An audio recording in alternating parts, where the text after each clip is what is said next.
ഹരി ഓം ശ്രീ ഗുരുഭ്യോ നമ. ഓം ശ്രീ ഗണേശായ നമ. ഓം ശ്രീ സരസ്വത്യേ നമ. ഓം ശ്രീ ഗുരുഭ്യോ നമ. സദാശിവസമാരംഭാം ശങ്കരാചാര്യമധ്യമാം അസ്മദാചാര്യപര്യന്താം വന്ദേ ഗുരുപരമ്പരാ. ഓം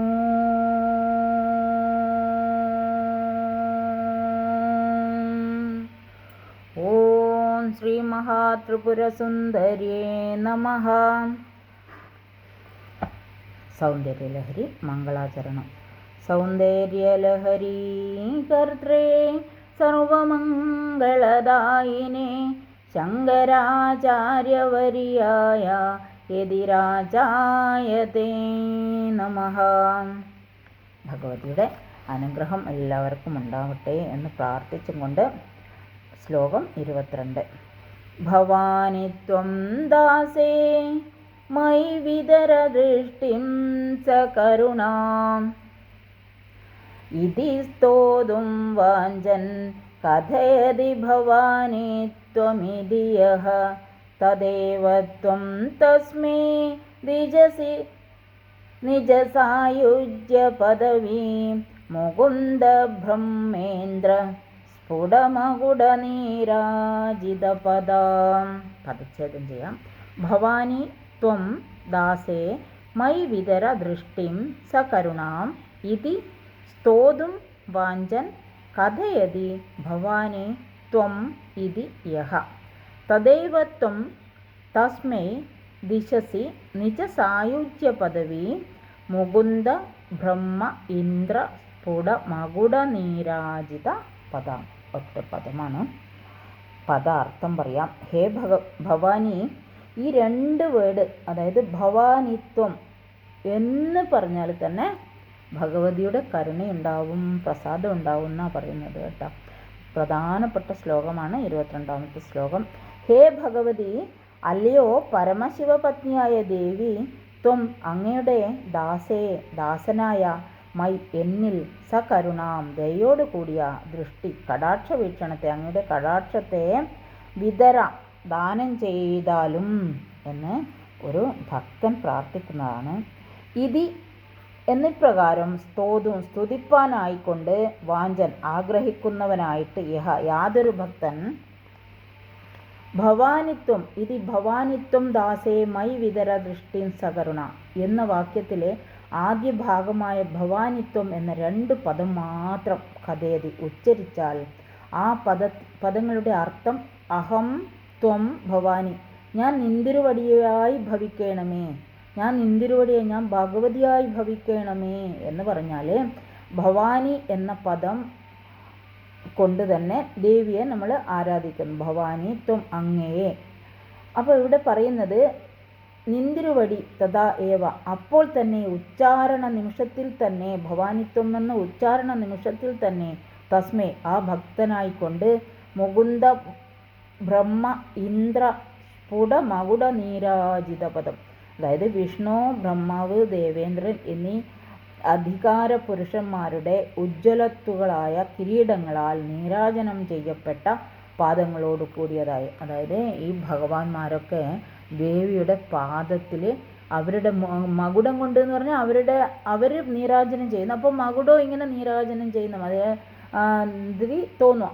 അപ്പോൾ ആ മകുടം കൊണ്ട് നീരാജനം, അതായത് ആരതി ചെയ്യാന്നർത്ഥം. നീരാജനം ചെയ്യപ്പെട്ട പാദങ്ങളോട് കൂടിയ ഭഗവതി നിജ സായുജ്യ പദവി, നിന്തിരുവടിയുടെ സായുജ്യ രൂപ മോക്ഷ പദവിയെ ദിശസി കൊടുക്കുന്നു. ഈ ഭവാനിത്വം എന്ന് പറഞ്ഞ 2 പദങ്ങൾ കൊണ്ട് തന്നെ നമ്മൾ ഉച്ചരിച്ചാൽ നമ്മൾക്ക് മോക്ഷസിദ്ധി വരെ സർവ ഐശ്വര്യവും ആരോഗ്യവും അവസാനം മോക്ഷവും നൽകുന്നു എന്നാണ് ഇവിടെ പറയുന്നത്. മോക്ഷം എന്ന് പറഞ്ഞാൽ നമ്മൾ പറയലില്ലേ, ഭഗവത് പാദം പൂകി ഒരാൾ മരണപ്പെട്ടു പോയി കഴിഞ്ഞാൽ ഭഗവത് പാദം പൂകി, അല്ലെ ഭഗവതി പാദം പൂകി. അപ്പോൾ അതാണ് ഇവിടെ പറയുന്നത്. അങ്ങയുടെ പാദത്തെ, ഈ നീരാജനം ചെയ്യപ്പെടുന്ന അങ്ങയുടെ പാദത്തെ സ്മരിച്ചാൽ, ഓർമ്മിച്ചാൽ, ഭജിച്ചാൽ അങ്ങയുടെ പാദ സായുജ്യം ലഭിക്കും ഓരോ ഭക്തനും എന്നാണ് പറയുന്നത്. ഇമ്പോർട്ടൻ്റ് ശ്ലോകമാണ്. സാരം പറയാം. അല്ലയോ ഭവാനി ദേവി, നിന്തിരുവടി ദാസനായ അടിയനിൽ ദയോടുകൂടി കടാക്ഷ വീക്ഷണത്തെ ചെയ്തരുളേണമേ എന്ന് സ്തുതിപ്പാൻ ഇച്ഛിക്കുന്നവനായ ഏതൊരു ഭക്തൻ ഭവാനിത്വം എന്ന 2 പദം മാത്രം പറഞ്ഞു കഴിയുമ്പോൾ തന്നെ നിന്തിരുവടി ആ ഭക്തന് വിഷ്ണുദേവൻ, ബ്രഹ്മദേവൻ, ദേവേന്ദ്രൻ മുതലായ ദേവശ്രേഷ്ഠന്മാരുടെ ജ്വലിച്ചു പ്രകാശിക്കുന്ന അവരുടെ കിരീടങ്ങളൊക്കെ പലതരം രത്നങ്ങളെ കൊണ്ടുള്ളതല്ല എന്നല്ല, അങ്ങനെ ജ്വലിച്ചു പ്രകാശിക്കുന്ന കിരീടങ്ങളാൽ നീരാജനം ചെയ്യപ്പെട്ട, ആരതി ചെയ്യപ്പെട്ട അങ്ങയുടെ പാദങ്ങളോടുകൂടിയ നിന്തിരുവടിയുടെ സായുജ്യമൊക്കെ ദാനം ചെയ്യുന്നു ഭഗവതി എന്ന് പറയുന്നു. നമ്മൾ ദേവി മഹാത്മ്യത്തിൽ കണ്ടിട്ടുണ്ട്. അതായത് ദേവി മഹാത്മ്യം, ദേവി പെട്ടെന്ന് പ്രസാദിക്കും അത്ര. അതുകൊണ്ട് എല്ലാവരും ദേവി ഉപാസകരായവർക്കെല്ലാം ദേവി ഭഗവതി വേഗത്തിൽ അവരുടെ ഉപാസന പ്രാബല്യത്തിൽ വരുത്തും. അതായത് എല്ലാം കൊടുക്കും അമ്മ. അപ്പോൾ അത് കണ്ടുകൊണ്ട്, അത് മനസ്സിലാക്കിക്കൊണ്ട് പരമശിവൻ എന്ത് ചെയ്തു? ശിവഭഗവാൻ, സദാശിവനായ ഭഗവാൻ കീലകം എന്ന ഒരു സംഗതി, അതായത് ഈ ദേവി മഹാത്മ്യം മുഴുവൻ വായിച്ച് പഠിച്ച് ഉപാസിച്ചാൽ എല്ലാ അഭീഷ്ടങ്ങളും സാധിച്ചാൽ പിന്നെ പ്രപഞ്ചത്തിൻ്റെ നിലനിൽപ്പിന് കോട്ടം വരുമല്ലോ എന്ന് കണക്കാക്കിയിട്ട് ഭഗവാൻ എന്ത് ചെയ്തു? കീലകം എന്ന ഒരു സ്തോത്രം ഉണ്ടാക്കി. അത് കീലകം എന്ന് പറഞ്ഞാൽ ആണിയാണ് കേട്ടോ. ആണി അടിക്കും എന്തിനാണ്? ഒന്ന് അടിച്ച് ഉറപ്പിക്കാനാണ്.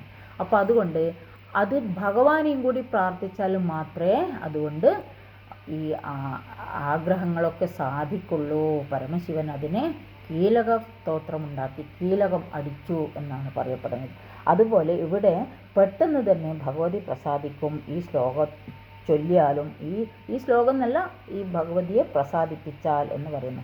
അങ്ങനെ ഭവാനിത്വം എന്ന വാക്യത്തിന് ഞാൻ നിന്തിരുവടിയായി ഭവിക്കണമേ. ഈ ഭഗവാന്മാരെല്ലാം ഭഗവതിയുടെ പാദസേവ ചെയ്യുന്നു, പാദത്തിൽ നീരാഞ്ജനം ചെയ്യുന്നു. അങ്ങനെയുള്ള പാദങ്ങൾ നമ്മൾ ധ്യാനിച്ചാൽ മഹാവാക്യ സംബന്ധമായ അർത്ഥം ഇവിടെയുണ്ട് എന്നും പറയുന്നു. അതായത് ഭവാനിത്വം എന്ന്, ഇവിടെ ഭവാനിത്വം എന്ന പദത്തിന് മഹാവാക്യം എവിടെയുള്ളത്? വേദ ഉപനിഷത്തിലാണ് ഉള്ളത്. ഉപനിഷത്ത് പ്രജ്ഞാനം ബ്രഹ്മ, തത്വമസി, അഹം ബ്രഹ്മാസ്മി, അയം ആത്മാ ബ്രഹ്മ, ഇതെല്ലാം പ്രസിദ്ധമായ മഹാവാക്യങ്ങളാണ്. അതേപോലത്തെ ഒരു മഹാവാക്യമാണ് ഇവിടെ ഭവാനിത്വം എന്നിവിടെ പറയുന്നു. മഹാവാക്യ സംബന്ധമായ അർത്ഥം സിദ്ധിക്കുന്നത് കൊണ്ട് സങ്കല്പപൂർവമല്ലെങ്കിലും ആ വാക്യമഹിമയാൽ അവിടുന്ന് പ്രസാദിച്ച് താമസം വിന എന്ന് പറഞ്ഞാൽ പെട്ടെന്ന് ആ ഭക്തന് സായുജ്യമുക്തിയെ പ്രദാനം ചെയ്യുന്നു എന്ന് താല്പര്യം. അപ്പോൾ ഭഗവതിയെ പ്രാർത്ഥിച്ചാൽ ഇഹലോകത്തിലുള്ള എല്ലാ ഐശ്വര്യങ്ങളും, ആരോഗ്യവും ഐശ്വര്യവും, അതുകൂടാതെ മരണാനന്തരം സായുജ്യ പദവിയും നൽകുന്നു എന്നാണ് ഈ ശ്ലോകത്തിൻ്റെ അർത്ഥം, സാരം. ഹരി ഓം. ശ്രീ എല്ലാവർക്കും ഭഗവതിയുടെ അനുഗ്രഹം ഉണ്ടാവട്ടെ എന്ന് പ്രാർത്ഥിച്ചുകൊണ്ട് ഹരി ഓം. കായേന വാചാ മനസേന്ദ്രിയർവാ ബുദ്ധ്യാത്മനാ വാ പ്രകൃതേ സ്വഭാവാൻ കരോമി യദ്യ സകലം പരസ്മൈ നാരായണായേതി സമർപ്പയാമി. ശ്രീമന്നാരായണായേതി സമർപ്പയാമി. ശ്രീ മഹാദേവ്യേതി സമർപ്പയാമി. സർവത്ര ദേവീ നാമസങ്കീർത്തനം. ശ്രീ മഹാദേവ്യേ നമഃ. ഹരി ഓം. ശ്രീ ഗുരുഭ്യോ നമഃ. ഹരി ഓം.